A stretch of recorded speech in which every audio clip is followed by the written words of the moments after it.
তো ইসলাম নিয়ে আসলে আমরা যখন কথা বলি, আমরা জানি না যে আমাদের জাতিরা ইসলামটাকে কিভাবে নিচ্ছে। এই কোরআনটাকে আপনি পড়ার চেষ্টা করেন।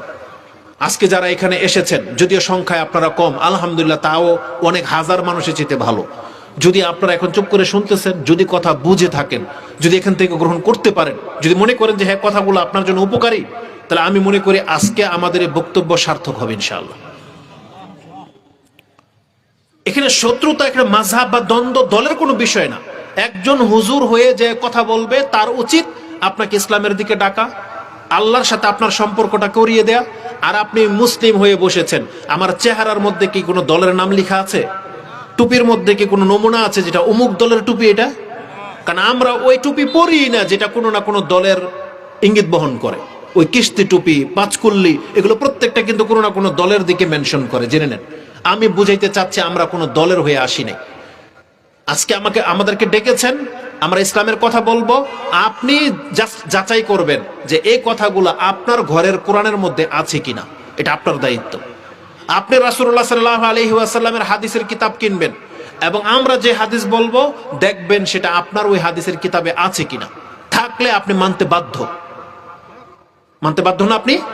আপনি মানতে বাধ্য। যখন কথা হবে কোনো ব্যক্তির দলের দিকে, তখন আপনি নিয়ে ছুঁড়ে ফেলে দিবেন বাহিরে, ওইটা আপনি মানবেন না।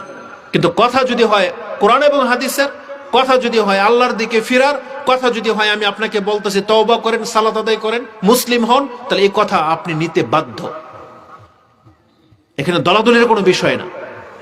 এজন্য কারা হক কথা বলে, কোরআন হাদিসের কথা কি, এতটুকু বিবেক তো আপনারও থাকতে হবে। এটাও ঠিক, এটাও ঠিক, সব ঠিক হইতে পারে না। একজন বলতেছে এটা রাত, একজন বলতেছে এটা দিন, আপনি বলতেছেন সবই ঠিক। এটা ঠিক হইতে পারে না, আপনি জেনে নেন। ঠিক একটাই হবে, হয় কোনোটা ঠিক কাছাকাছি হবে, কিন্তু সঠিক একটাই। আল্লাহ সুবহানাহু ওয়া তাআলা কোরআন নাজিল করেছেন আমাদেরকে সঠিক রাস্তা দেখানোর জন্য। আপনি কোরআন ধরেন, রাস্তা পেয়ে যাবেন। আল্লাহ সুবহানাহু ওয়া তাআলা কি বলেছেন? এই যে একটু আগে যে আয়াতটা পাঠ করেছি, আল্লাহ বলেছেন ওয়া হাযা কিতাবুন আনজালনাহু মুবারাকুন ফাত্তাবিউহু।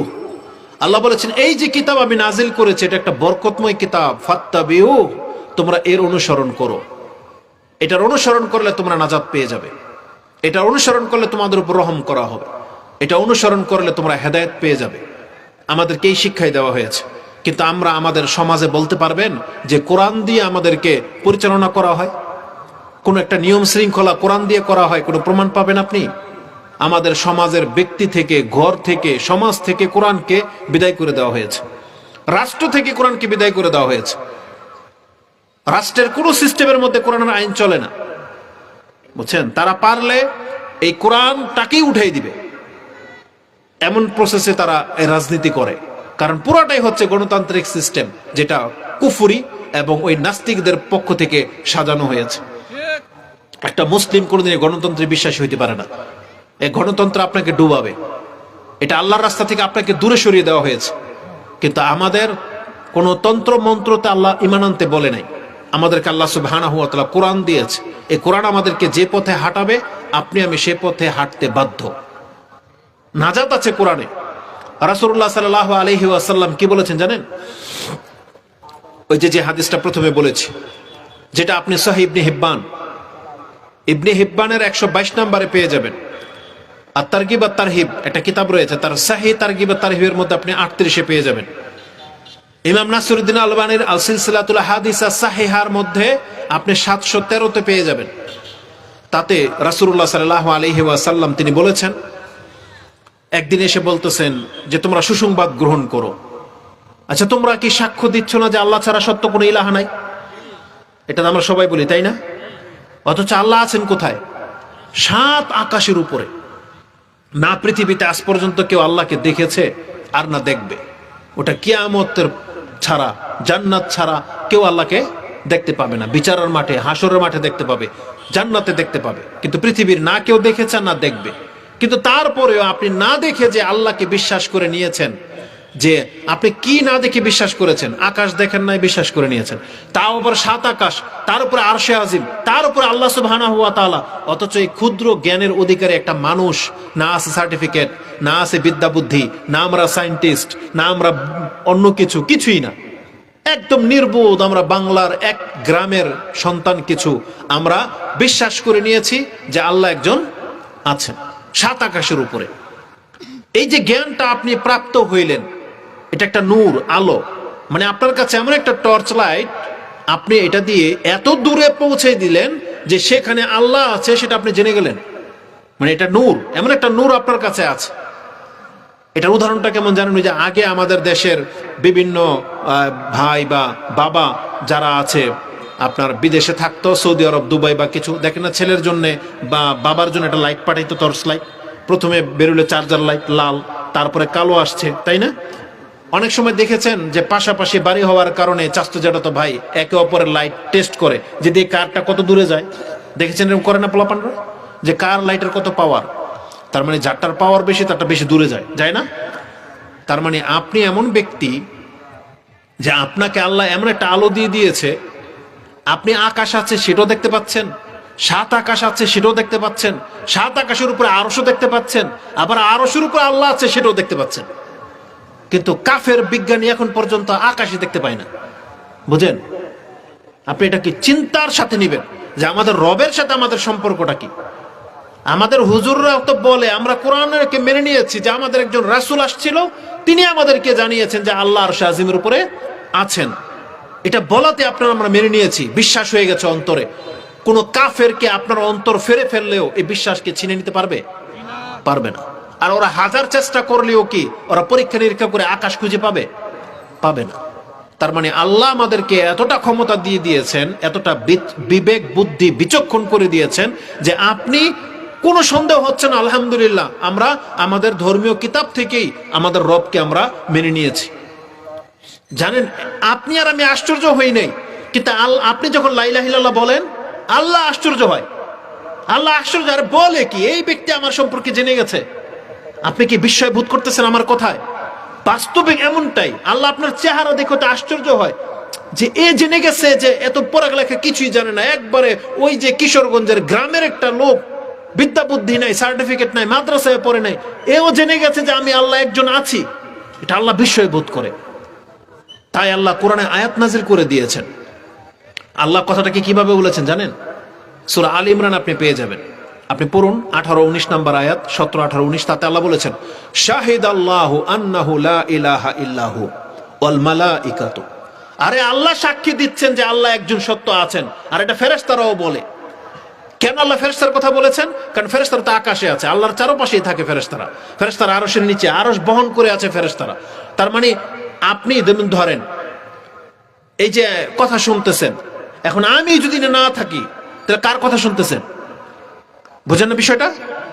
আপনি এটা ওই যে পালকি নিয়ে যাচ্ছে, এখন পালকির ভিতরে কেউ না কেউ তো আছে না? পালকিওয়ালা কি খালি পালকি নিয়ে যাচ্ছে?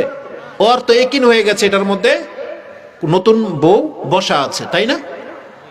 তো আল্লাহ সুবহানাহু ওয়া তাআলা আরশ তো ফেরেশতারা উঠিয়ে রাখছে, তো আরশের উপরে যে আল্লাহ আছে এটা কি কোনোদিন এই পালকিওয়ালারা অস্বীকার করবে? ওদের দায়িত্বই দিয়ে দেওয়া হয়েছে আরশকে উঠিয়ে রাখার জন্য। ওই ফেরেশতারা তো প্রতিনিয়তই দেখতেছে আল্লাহর নিদর্শন, যেখানে মুহাম্মদ সাল্লাল্লাহু আলাইহি সাল্লামকে সাত আকাশের উপরে নিয়ে গিয়ে জান্নাত জাহান্নাম দেখানো হয়েছিল, সিদরাতুল মুনতাহা পর্যন্ত পৌঁছাইয়ে দেওয়া হয়েছিল। এমন কিছু দৃশ্য দেখেছেন যেটা পৃথিবীতে আজ পর্যন্ত কেউ দেখেনি। স্বয়ং জিবরিল আলাইহিস সালাম বলেছে যেটা আমার সীমানা শেষ, এরপর আপনি যান, ওখানে আমার যাওয়ার অনুমতি নাই। তাহলে মুহাম্মদ সাল্লাল্লাহু আলাইহি সাল্লাম সেটা নিজের চোখে দেখেছেন, কিন্তু তারপর আল্লাহকে দেখতে পায়নি। কিন্তু আমি যেটা বুঝাতে চাচ্ছি যে ফেরেশতারা তো আল্লাহর সব নিদর্শনই দেখতেছে, শুধু আল্লাহকে দেখে নাই। তো আল্লাহ বলতেছেন, শাহিদাল্লাহু আন্নাহু লা ইলাহা ইল্লা হুয়া ওয়াল মালাইকাতু ওয়া উলুল ইলমি কাইমান বিল কিসত। এই কথাটা আমি আপনাকে শোনাতে চাচ্ছিলাম। আল্লাহ যখন মানুষের কথা বলছে যে আমি আল্লাহ যে একজন আছে এটা তো আমি জানি, আমার ফেরেশতারাও জানে, কিন্তু দুনিয়ার মধ্যে ওই মানুষগুলো জানে যারা উলুল ইলমে কাইমান বিল কিসত, মানে জ্ঞানে একবারে পরিপক্ক। মানে জ্ঞানে পরিপক্ক ছাড়া কেউ এটা কোনোদিন বলতেই পারবে না যে আল্লাহ আরশে আজিমের উপরে আছে। তার মানে আপনার সার্টিফিকেট লাগবে না, আপনার জ্ঞানকে আল্লাহ কদর করেছে। আল্লাহ আপনাকে জ্ঞানী বলেছে, ইন্টেলেকচুয়াল পারসন, আপনি বিচক্ষণ বলা হয়েছে, উলুল ইলম বলা হয়েছে, কাইমান বিল কিসত, যেই ব্যক্তি জ্ঞানে পরিপক্ক এমন আপনাকে উপাধি দিয়ে দেওয়া হয়েছে কোরআনে। কারণ এই জ্ঞান ছাড়া কেউ আল্লাহকে চিনতে পারবে না। এই জন্য আপনি নিজেকে মূল্যায়ন করার চেষ্টা করেন, আপনার এই মুসলিমত্বটাকে আপনি মূল্যায়ন করার চেষ্টা করেন, যেটা হাজার পৃথিবীর কাফের এত কোটিপতি হওয়া সত্ত্বেও তারা এখন পর্যন্ত কালেমা লা ইলাহা ইল্লাল্লাহ উচ্চারণ করার তৌফিক তাদের হচ্ছে না। আপনি জেনে নেন এটা এমন একটা ক্ষমতা, এটা এমন একটা উপহার, এটা এমন একটা আল্লাহর পক্ষ থেকে অনুগ্রহ। মক্কার ঘরের খাদেম পর্যন্ত লা ইলাহা ইল্লাল্লাহ বলতে পারেনি। মক্কার ঘরের খাদেম বলতে পারছিল লা ইলাহা ইল্লাল্লাহ? যেই ব্যক্তি মক্কার ঘরের খেদমত করেছে, মক্কার ঘরের প্রধান লিডার, যিনি মুহাম্মদ সাল্লাল্লাহু আলাইহি সাল্লামকে সেভ করেছে, যার ঘরে লালিত পালিত করেছে, সেই ব্যক্তির পর্যন্ত আল্লাহ সুবহানাহু ওয়া তাআলা এই লা ইলাহা ইল্লাল্লাহ বলার তৌফিক দেন নাই। আপনি কি চিন্তা করতে পারেন বিষয়টা? অথচ আপনি লা ইলাহা ইল্লাল্লাহ বলা ব্যক্তি, কিন্তু আপনি এর কোনো কদর করেন না। আপনার মতন ব্যক্তি লা ইলাহা ইল্লাল্লাহ বলতেছেন, আবার অন্তর বলতেছে যে আল্লাহ ছাড়া কেউ সন্তান দিতে পারে। আপনার অন্তর বলতেছে যে হ্যাঁ অমুক বুজুর্গ লাভ ক্ষতির মালিক, ক্ষতি করে দিতে পারে, অমুক মাজার অনেক গরম। অথচ আপনি অন্তরে আপনি বলতেছেন জবানে কি লা ইলাহা ইল্লাল্লাহ, মানে আল্লাহ ছাড়া সত্য কোনো ইলাহা নাই। লা ইলাহা ইল্লাল্লাহ মানে কি এটা আপনি জানতে হবে না? এই যে আপনি যে সূরা ইখলাস পড়েন, কি পড়েন? কুল হুয়াল্লাহু আহাদ, কে এক? আল্লাহ, তাই না? কুল মানে আপনাকে বলতে বলেছে কুল হুয়া, তিনি কে? আল্লাহু আহাদ, তাই না? তার মানে আল্লাহ আহাদ। আল্লাহর কয়টা নাম বলেন? 99টা অন্তত জানেন, জানেন না? অনেক অসংখ্য না, কিন্তু 99টা হাদিসের মধ্যে আছে। রাসূলুল্লাহ সাল্লাল্লাহু আলাইহি ওয়াসাল্লাম থেকে ইমাম বুখারী এবং মুসলিম কোট করেছেন যে ইন্না লিল্লাহি তিসআতা ওয়া তিসঈনা ইসমান মিয়াতা ইসম ইল্লা ওয়াহিদা মান আহসাহা দাখালাল জান্নাহ। আল্লাহর 99টা নাম আছে, যেই ব্যক্তি মুখস্থ করে নিতে পারবে আল্লাহ তাকে নামের বরকতে জান্নাত দিয়ে দিবেন। এজন্য আমাদেরকে চেষ্টা করতে হবে। এখন আসুন, আল্লাহর 99টা নাম, এটা আপনি জানেন তো? এটা কি না জানলেন? আর আল্লাহ কয়জন? একজন। ওই একজনের নাম 99টা না? যেমন আমাদের কারো নাম থাকে আব্দুল্লাহ, কারো নাম থাকে ওই নামটাই ধরেন একটা একটা ইউনিক নাম থাকে, তাই না? যেমন দেশাচার একটা নাম থাকে, আবার একটা ওই উপাধি থাকে। একজন ব্যক্তিরই তো একাধিক নাম থাকে না? আল্লাহর কয়টা নাম? 99টা। তা আল্লাহ কয়জন? একজন। এখন আল্লাহর জায়গায় আল্লাহটাকে একটু সরান। কুল হুয়া, আল্লাহর জায়গায় আপনি লেখেন কুল হুয়া রাজ্জাকু। যখন রাজ্জাক শব্দটা লাগাইবেন, তারপরে কি? আহাদ, তারপরে কয়জন? একজন। এখন আমি আপনাকে যদি জিজ্ঞেস করি আল্লাহ কয়জন, রাজ্জাক কয়জন? বুঝা কোন তো? রাজ্জাক মানে কি? রিজিক দাতা। কয়জন? রহমান কয়জন? খালেক কয়জন? তার মানে এবার আল্লাহর জায়গায় আপনি সমস্ত নামগুলা বসান, বসাইলে কয়জন পাবেন? একজন পাবেন। তার মানে আল্লাহ নিজে শিক্ষা দিয়েছে, আপনিও মেনে নিয়েছেন, আমার রাজ্জাকও একজন, আমার মালিকও একজন, আমার খালেকও একজন, আমার হাই আমাকে জীবন দিতে পারে, মারতে পারে, তিনিও একজন। কিন্তু সন্তান চাওয়ার ক্ষেত্রে তখন এই কথাটা মনে থাকে না কেন যে সন্তান দেওয়ার মালিক কয়জন? একজন। আপনার ব্যবসায় বরকত দিতে পারে কয়জন? আপনাকে ক্ষতি করে দিতে পারে কয়জন? সব ক্ষেত্রে এক, বাস। তাহলে এই ব্যক্তি আবার শিরিক করে কিভাবে? এই নির্বোধ মুসলিম লা ইলাহা ইল্লাল্লাহ বলার পরে আবার মাজারে গিয়ে বাচ্চা চায় কিভাবে? কিভাবে চায়? এক আল্লাহকে আপনার জন্য যথেষ্ট নয়? আল্লাহ বলেন এই কথা, আলাইসা আল্লাহু বিকাফিন আবদা, আমি কি আমার বান্দার জন্য যথেষ্ট নই? আল্লাহ বলেছেন আলাইসা আল্লাহু বিকাফিন আবদা। আল্লাহ কি তার বান্দার জন্য যথেষ্ট নয়? আল্লাহ কি আমাদেরকে বলেন যে আমি কি তোর জন্য যথেষ্ট নই? তারপরও আপনার কেন খাজা বাবা লাগে? কেন আপনার ওলি লাগে? কেন? আল্লাহ নিজেই তো আপনার সঙ্গে, আল্লাহ নিজেই তো বলতেছে আমি তো, তুমি আমাকে ডাকো আমাকে পাবা। ওয়াকালা রাব্বুকুম উদউনি আস্তাজিব লাকুম, আমাকে ডাকো আমি তোমার ডাকে সাড়া দেব। আপনি কেন আবার আল্লাহর ওলিকে ধরছেন? যখন রাষ্ট্রনায়ক নিজেই আপনাকে নাম্বার দিয়ে দিয়েছে, আপনি নেতার পাও টিপবেন কেন? কথা কি বুঝেন? তাহলে আমরা হইলাম আল্লাহর বান্দা। আল্লাহর সাথে আল্লাহর বান্দার একটা গাঢ় সম্পর্ক আছে। পৃথিবীর কোন শক্তি যেন এই মিডলে ইন্টারফেয়ার করতে না পারে। আপনি জানেন এটা আল্লাহ একদম পছন্দ করে না। যে আল্লাহ বলবে যে তোকে আমি আমার বান্দা বানিয়ে দিলাম, তুই সরাসরি আমাকে ডাকবি, তুই আরেকজনের ধন্না কেন ধরিস? মুহাম্মদ সাল্লাল্লাহু আলাইহি ওয়াসাল্লামকে বিশ্বাস করে নিতে বলা হয়েছে যে মুহাম্মদ হচ্ছে আল্লাহর রাসূল। তার মানে আল্লাহ যে আপনার কথার জবাব দেবে কার মাধ্যমে দিবে? এই মুহাম্মদের মাধ্যমে দিবে। এই জন্য মুহাম্মদকে রাসূল মানতে হবে আপনাকে। কিন্তু আল্লাহ কে কথা বলছে যে যখন মুহাম্মদ তোমাকে পরিচয় করাই দিল যে তুমি তোমার রবকে ডাকো, এরপরে কি আল্লাহ কথা বলছে যে তুমি প্রথম মুহাম্মদকে ডাকবা আর মুহাম্মদ আমাকে বলে দিলে তোমাকে আমি বাচ্চা দিব? এটা কি আমাদের ইসলাম শিখাইছে? বরং মুহাম্মদ সাল্লাল্লাহু আলাইহি ওয়াসাল্লাম তিনি নিজে তার চাচাতো ভাই আব্দুল ইবনে আব্বাসকে তিনি শিক্ষা দিচ্ছেন, ইয়া গোলাম ইন্নী উআল্লিমুকা কালিমাত ইহফাজিল্লাহ ইহফাজুক ইহফাজিল্লাহ তাজিদহু তুজাহাক ইযা সাআলতা ফাসআলিল্লাহ ওয়া ইযা ইসতাআনতা ফাসতাইন বিল্লাহ। যদি চাইতে হয় কার কাছে চাইবা? একমাত্র আল্লাহর কাছে। যদি সাহায্য চাইতে হয় কার কাছে চাইবা? একমাত্র আল্লাহর কাছে। আপনার কত বড় মুনাফিক আপনি চিন্তা করে দেখেন তো। আপনি সূরা ফাতিহায় কি পড়েন? ইয়া কানা আবুদু, এটা বলেন তো কি যেন বাক্যটা? ইয়া কানা আবুদু মানে কি? ইয়াকা হে আল্লাহ তোমারই, না আবুদু মানে আমরা, আবুদু মানে আমি, না আবুদু মানে আমরা, আমরা তোমারই ইবাদত করি।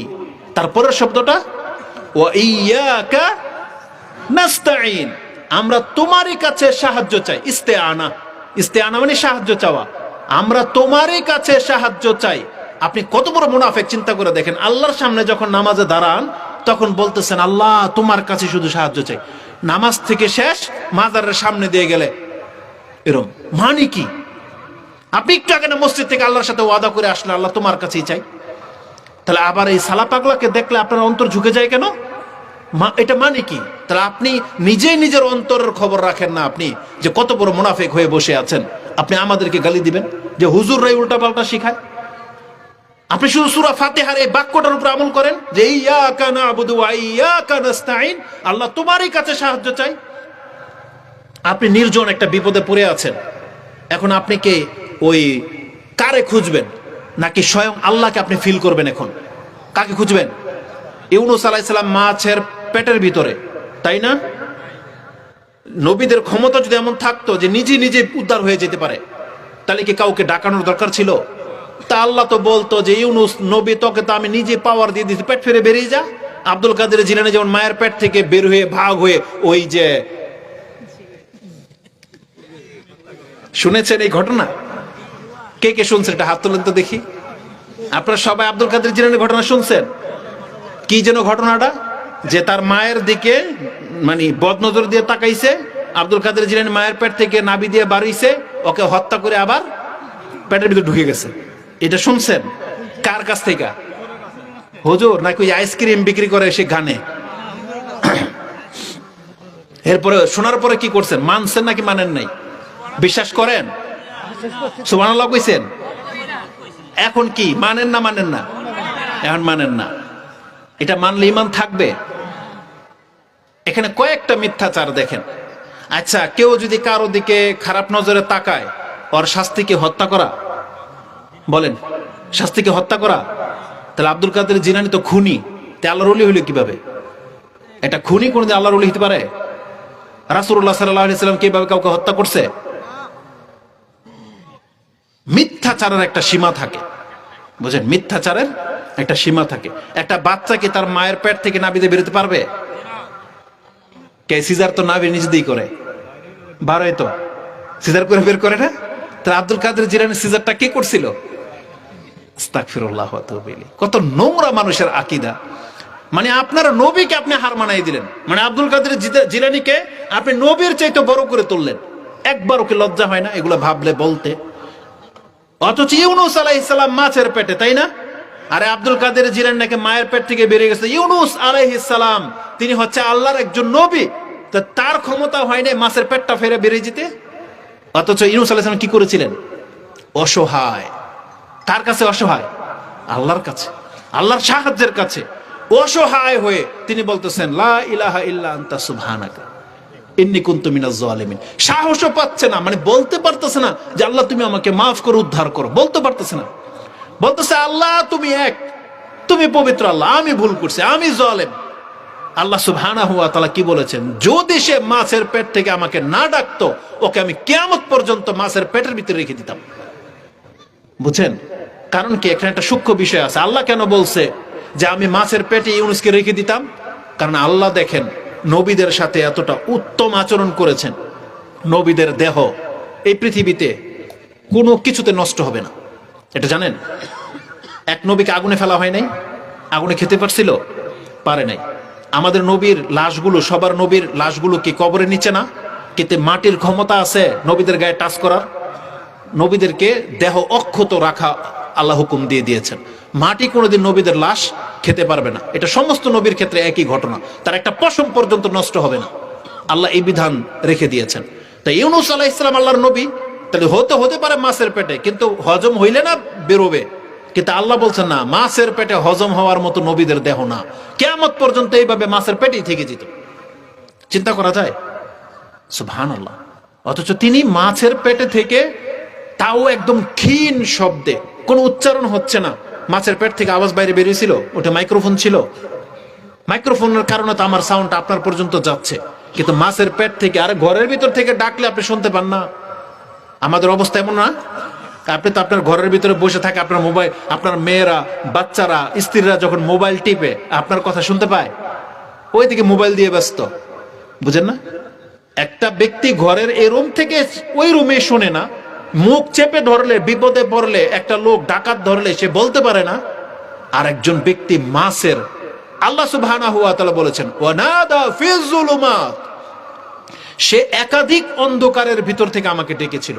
কিসের অন্ধকার? রাতের অন্ধকার, পানির নিচের অন্ধকার, আর মাছের পেটের অন্ধকার। চিন্তা করা যায়?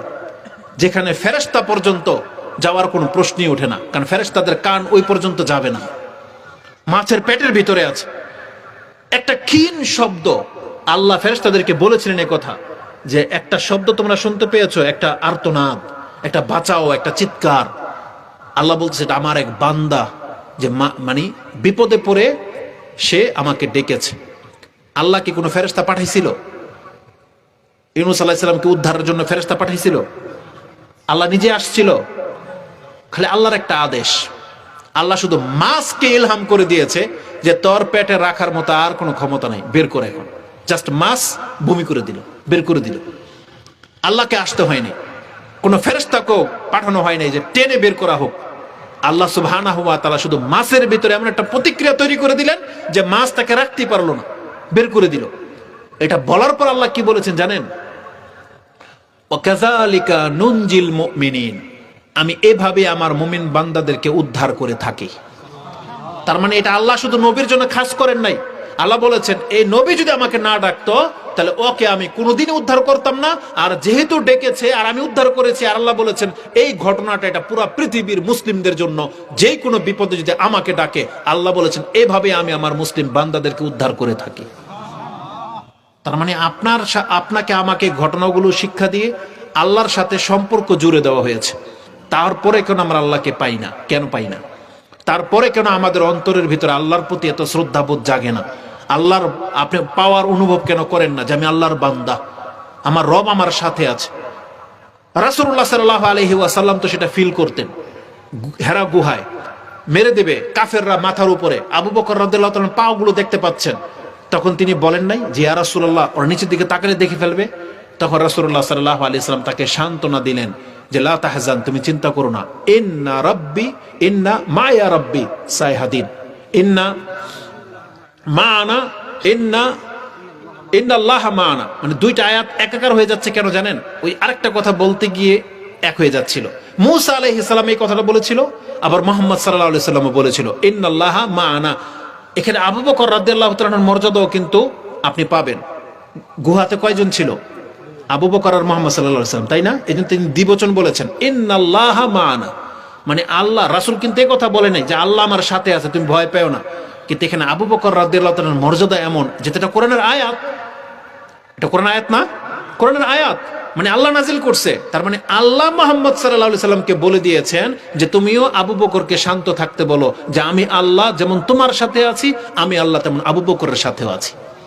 ইন্নাল্লাহা মানা, আল্লাহ আমাদের দুজনের সাথে আছেন। তার মানে এতটা সম্মান দিয়েছেন আল্লাহ সুবহানাহু ওয়া তাআলা আবু বকর রাদিয়াল্লাহু তাআলাকে। তার ঈমান তাজা হয়ে গেল, এখন আর কোনো শক্তি আমাদেরকে কিছু করতে পারবে না। এটা তাদের ঈমান। তাহলে আমরা কেন সেটা পাই না? আমরা কেন মুসলিমরা আজকে এত দুর্বল? কারণ আমাদের সাথে আল্লাহর সম্পর্কই নেই। আপনি শুধু মুখে বলেন মুসলিম, কিন্তু এই যে আপনার জবান দিয়ে ইসলামের কোনো বাক্য বেরোয় না। আপনাকে বললে কেমন আছে, আছি একরকম আছেন, আপনি আলহামদুলিল্লাহ বলেন না। খাওয়ার পর পেট মোটা করে ফেলছেন, তারপর আপনার মুখ দিয়ে আলহামদুলিল্লাহ বেরোয় না, কোনো বদনাম বেরোয়। কোন মহিলার কাছে আপনি সন্তুষ্ট পাবেন না যে তার স্বামীর কাছে সে সন্তুষ্ট আছে, আপনি পাবেন না।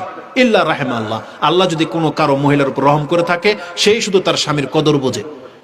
না হলে অধিকাংশগুলো মেজর পার্সন তারা নাশুকরিকারী, এই জন্য এদের সংখ্যা জাহান্নামে যাবেও বেশি। এই জন্য আমাদের মহিলা যারা, মুসলিম মহিলা যারা বক্তব্য শুনেন, খুতবা শুনেন, আপনাকে শুকরগুজার মহিলা হইতে হবে। আপনার যদি অনেক বেশি পেরেশানি আপনার স্বামী আপনাকে করে, জুলুম করে, এ তো জালেম, আপনি পারলে মুক্তির পথ থাকলে মুক্তি নিয়ে নেবেন গার্জেনকে বলে। জালেমদের সাথে আল্লাহ থাকতে বলে নাই, কিন্তু যদি মেনে নেবার মতো হয় তাহলে তাকে আপনি লান্তান করবেন না, তার শুকরিয়া আদায় করার চেষ্টা করেন।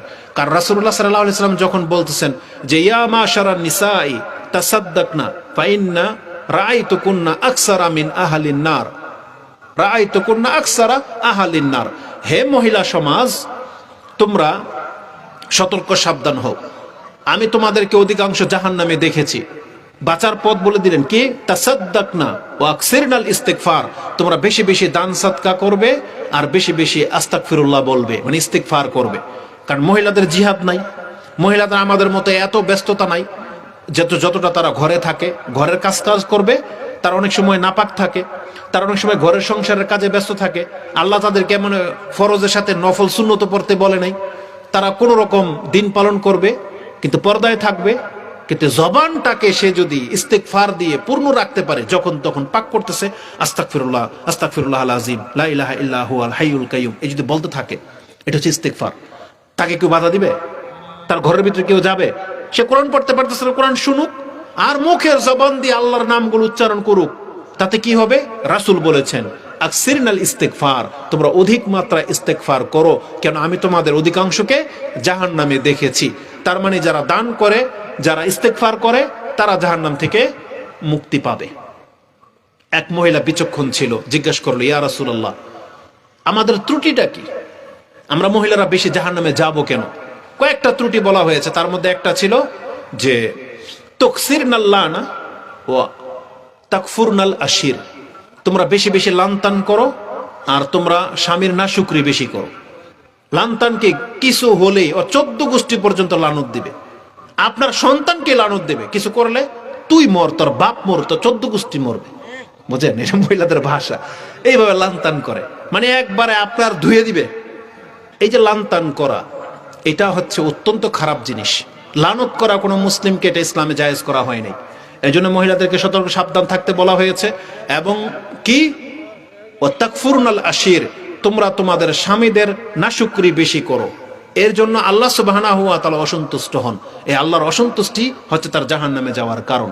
বাঁচার পথ কি বলছে? অধিক মাত্রায় জিকির করবে, ইস্তিগফার করবে আর দান সাদকা করবে। তা আমি বোঝাতে চেয়েছি কোন দিকটা এখানে, যে জবান, এই জবানকে আমাদের মহিলাদেরকে উচিত তার ইস্তিগফার করা। তাহলে আমরা মুসলিমে হইলাম না, আল্লাহর সাথে আপনার আমার সম্পর্ক কি সেটাই এখন পর্যন্ত চূড়ান্ত হইল না, তাহলে আপনাকে আমাকে কিভাবে আল্লাহ হেফাজত করবে?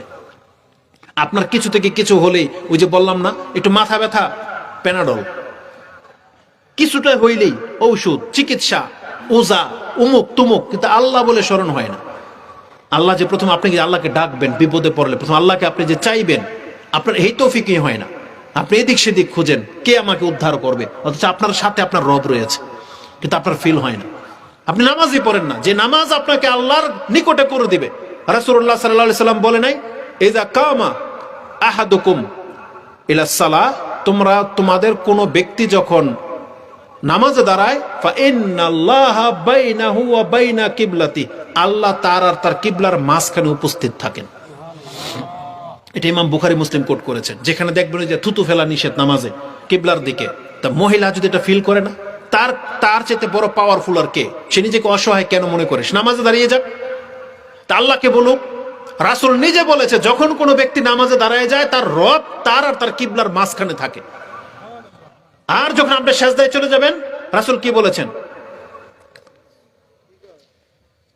যে আকরাবু মা ইয়াকুনুল আবদু মির রাব্বিহি ওয়া হুয়া সাজিদ ফাআকসিরুদ দুআ।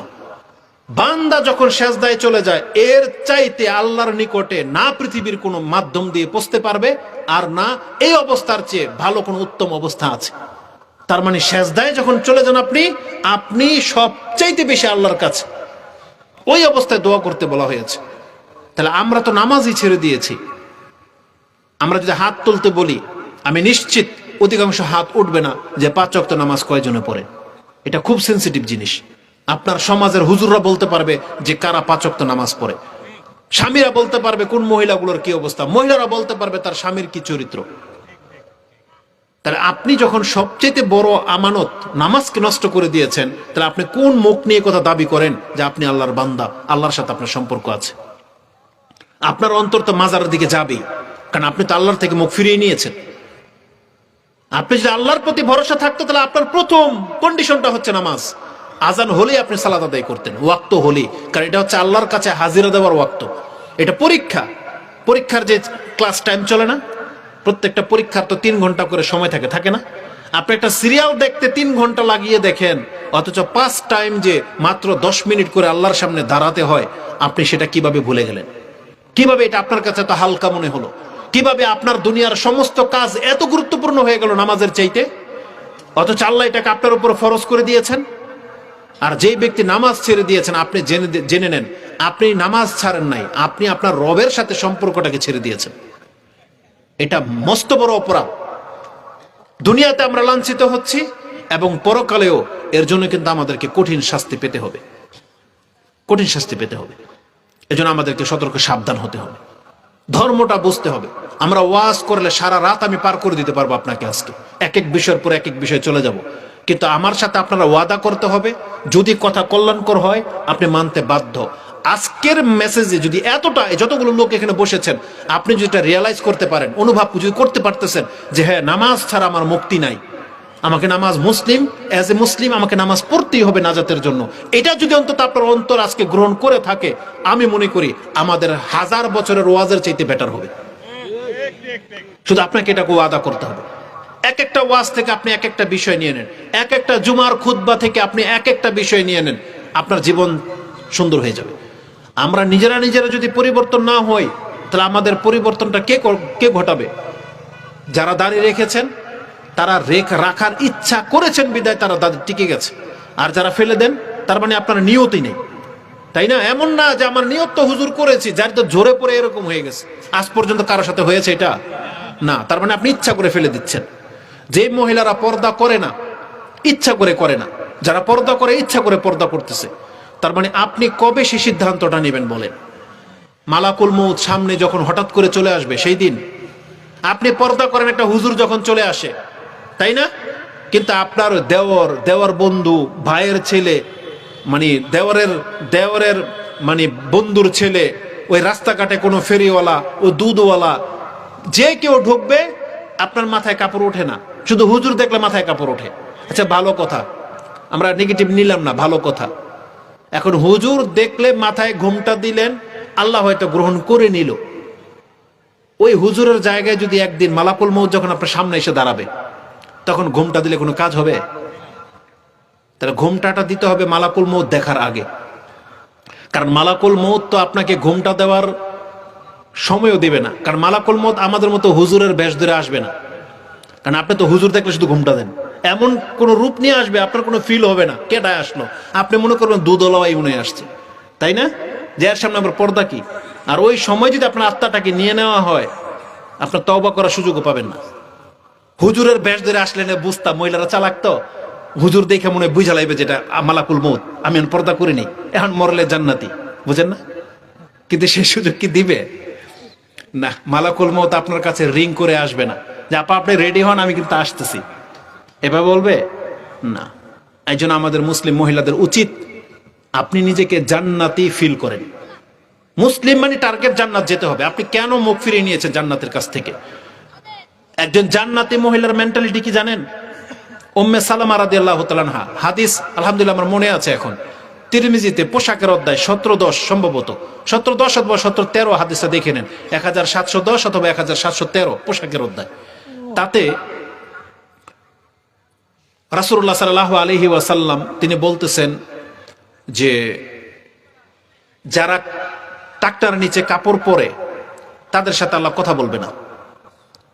উম্মে সালামা রাদিয়াল্লাহু তাআলা তিনি বলতেছেন, ইয়া রাসূলুল্লাহ ফাকাইফা বিজুয়ুলিহিন্না, তাহলে আমাদের পোশাকরা আমরা কিভাবে উঠায় রাখবো? আলোচনাটা কিন্তু পুরুষের, বলা হচ্ছে যে পুরুষের যার টাকনার নিচে কাপড় যাবে তাকে আল্লাহ পবিত্র করবে না, এরকমের অহংকারের লোক জাহান্নামে যাবে, সে জান্নাতে যাবে না। এটা বলার পরে উম্মে সালামা নিজের দিকে নিয়ে নিয়েছেন, মহিলাদের দিকে। তাহলে আপনি যেহেতু টাকনার উপরে কাপড় তুলতে বললেন, তাহলে আমাদের পোশাকের বিধান কি? তখন রাসূল উল্টা বলেছেন যে তোমরা আধা হাত ঝুলিয়ে দিবে। টাকনা হচ্ছে মূল, টাকনার চেয়ে পুরুষ কি করবে? আধা হাত বা টাকনার উপরে উঠাবে, আর মহিলারা টাকনার চেয়ে নামাবে। কয় হাত? আধা হাত। আচ্ছা, টাকনার চেয়ে আধা হাত কাপড় যদি ঝুলায় পায়ের পাতা দেখা যাবে? দেখা যাবে না। কিন্তু একটা জান্নাতি মহিলার রুচি দেখেন। তিনি বলতেছেন, ইয়া রাসূলুল্লাহ যদি আমরা মাত্র আধা হাত ঝুলাই তাহলে মানে আমার পায়ের গোছা তো বের হয়ে যেতে পারে। তানকাশিফ কাদামাইয়া, আমরা যখন হাঁটবো তখন আমাদের পায়ের কিছু অংশ প্রকাশ পেয়ে যেতে পারে। মাত্র আধা হাত নিচে ঝুলতেছে, হতে পারে না বাতাসে উঠে যাবে, কাক একটু লম্বা করে দিলে পা নিচে থেকে দেখা যাবে। অথচ আধা হাত নিচে পায়ের পাতা, তাও একজন জান্নাতি মহিলা পছন্দ করতেছেন না। রাসূল সাল্লাল্লাহু আলাইহি ওয়াসাল্লাম কি বলেন জানেন? বলছে এক হাত জিরাইন, তো এক হাত ঝুলিয়ে দাও, এক হাতের বেশি না। তার মানে একটা জান্নাতি মহিলা তিনি তার পায়ের গোছা দেখাবে এটাই পছন্দ করতেছেন না। আর আমাদের মহিলারা বলতেছে, মাসলা জিজ্ঞেস করে যে চেহারা খোলা জায়েজ কি জায়েজ না। তা আমাদের শেখ চলে আসছে, আমি আর কথাগুলো লম্বা করলাম না। তাহলে আমরা আজকের মেসেজ থেকে আমি আপনাকে যেটা দিতে চেয়েছি, এটা আমার সর্বশেষ উক্তি, সেটা হচ্ছে আমরা আমাদের পরিচয় কি বলেন? আপনারা যারা বক্তব্য শুনেছেন আপনাদের পরিচয় কি? আমরা আবার কি বলেন? আপনারা কি সবাই কথা শুনেন নাই? ওই পেছনে তারা কথা বলে না কেন? আমাদের পরিচয় কি? মুসলিম। ইসলাম না মেনে মুসলিম না জন্মসূত্রে মুসলিম? এখন নাজাত পাইতে হলে কি করতে হবে? ইসলাম মেনে মুসলিম হইতে হবে। তো ইসলাম তো সব একদিন আপনি মানতে পারবেন না। তা আজকে আমাদের বক্তব্য থেকে আমি যদি এতটা আপনার অন্তরে যদি জায়গা করে নিতে পারি, তাহলে আপনি আল্লাহর কাছে এটা তৌফিক কামনা করেন যে আল্লাহ যতটুকু শুনেছি তার মধ্যে সর্বপ্রথম আল্লাহ তুমি আমাকে নামাজ পড়ার তৌফিকটা দিয়ে দাও। এবং আপনারা ওয়াদা করে নেন, আমরা এর চাইতে বেশি ডিমান্ড আপনার কাছে করতে পারতেছি না, তো কারণ আমরা তো সাহাবীদের চরিত্র না। এখনই আপনি নেশা ছেড়ে দিবেন, এখনই জেনা ছেড়ে দিবেন, চুরি ছেড়ে দিবেন, আজকে রাত্রে একবারে মায়ের পেট থেকে পবিত্র হয়ে যেমন বেরোইলেন এই প্যান্ডেল থেকে ওইভাবে বেরোবেন, এটা আশা করাটা খুব দুষ্কর। আমরা নিজেরাও পাপী, কিন্তু আল্লাহর কাছে নাজাত পেতে পারেন এমন একটা আমলকে আপনি ধরতে পারেন না। সেটা কি? আপনি ওয়াদা করে নেন আজ থেকে 5 ওয়াক্ত সালাত আদায় করবেন। আমাদের মহিলাদেরকে বলবো, জীবনের যে কোনো ব্যস্ততা থাকতে পারে, আপনি তওবা করেন। আসুন আমরা সবাই মিলে ইসলাম পালন করি, মুসলিম হই। আর কোনো ব্যক্তি যদি কোনো রাষ্ট্রের, কোনো নগরের বা কোনো ঘরের ব্যক্তিরা যদি ইসলাম পালন করে, আশা করি তার চেয়ে উত্তম চরিত্রের লোক এই পৃথিবীতে কেউ খুঁজে পাবে না। আল্লাহ তুমি কবুল করো। আসসালামু আলাইকুম ওয়া রাহমাতুল্লাহি ওয়া বারাকাতুহু।